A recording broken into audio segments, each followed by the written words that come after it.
Other tools which I've developed or borrowed from colleagues, and I always acknowledge my degree of borrowing. It's those activities with which I tend to begin a session. A lot of you often hear these kinds of activities described as energizers.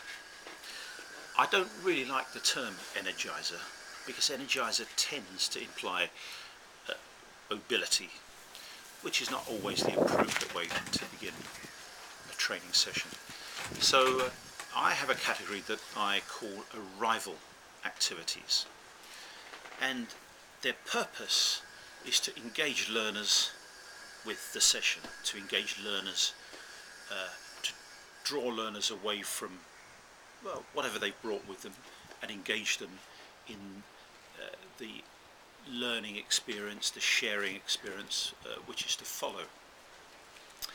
And arrival activities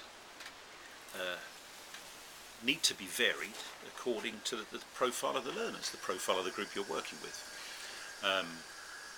I'd say at any one time I have between, not a huge amount, but I have maybe 15 arrival activities that I carry in my head, which suit the whole variety of learners. So there are those arrival activities which are more sedentary. They are more a challenge, a cognitive challenge, if you like. So, for example, there's one activity which is crossed uncrossed, where in a group you're passing, and two implements, maybe markers, and you have a standard pattern of words that you use. I pass this crossed or uncrossed, you receive this crossed or uncrossed, and so on around the group. The point is that the group initially focuses on the implement being used, when in fact it's whether the legs are crossed or not, which is the point of focus. And gradually people in the group realise what's going on.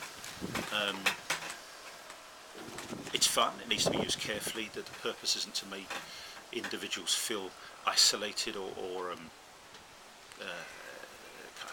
not as intelligent as their colleagues, but the purpose is to engage. Yeah, people are puzzled by it, they get involved in trying to identify what's going on. That's one example. I've got a couple of others with shapes and lines that I put up on the flip chart. Dots and lines. I've got something that involves party hats, where it's a case of identifying which of those wearing hats, without seeing all of the others, is able to identify which one he or she is wearing. Anyway, so they're all, let's say, mental puzzles. I then have a variety of mobility, fruit salad, earthquake, traffic lights. I won't go into the details, but this is where there's a lot of movement involved.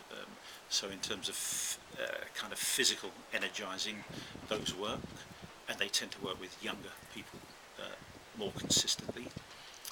And then there's a series of fairly static group activities, which are good where a group doesn't know, group members don't know one another very well or at all.